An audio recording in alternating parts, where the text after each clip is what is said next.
Today, we're diving into the communication strategies of a key figure in recent Middle East diplomacy, Steve Witkoff, the U.S. Special Envoy.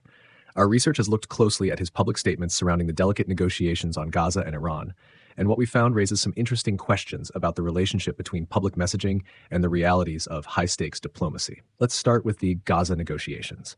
Witkoff has made a number of notable public comments, including suggesting potential population changes for stability, hinting at a future political role for Hamas if they disarm, and repeatedly accusing Hamas of being impractical in ceasefire talks. However, reports from the region and analyses by experts paint a more complex picture. For instance, an Israeli source described Witkoff's approach as a failure, suggesting a disconnect between public optimism and on-the-ground realities. We also saw instances where Witkoff's public stance on Hamas's potential political involvement contradicted the stated goals of both the U.S. and Israel. It appears that some of these public statements might have been aimed at specific audiences, perhaps signaling a tough stance to some while offering a glimmer of flexibility to others, a potential tactic of bait and switch in the public sphere. Turning our attention to Iran, the inconsistencies in Witkoff's public messaging become even more pronounced. We saw a rapid reversal on the crucial issue of uranium enrichment.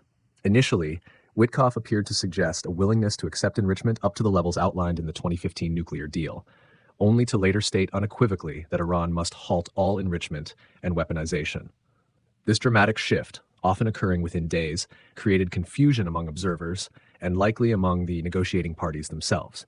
Experts speculated that these changes might be due to internal pressures within the U.S. administration or a deliberate tactic to keep Iran guessing about the U.S.'s bottom line.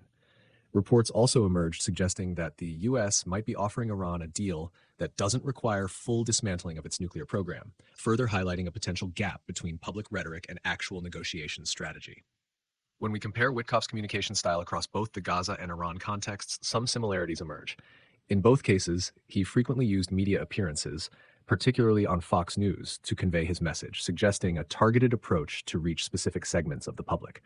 He also consistently framed the U.S. approach under President Trump as peace through strength.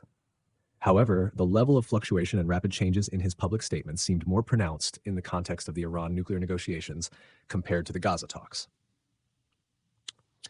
So what does all of this mean? Our research suggests that there are indeed instances where Steve Witkoff's public statements on both Gaza and Iran appear to diverge from the reported realities and complexities of the negotiations.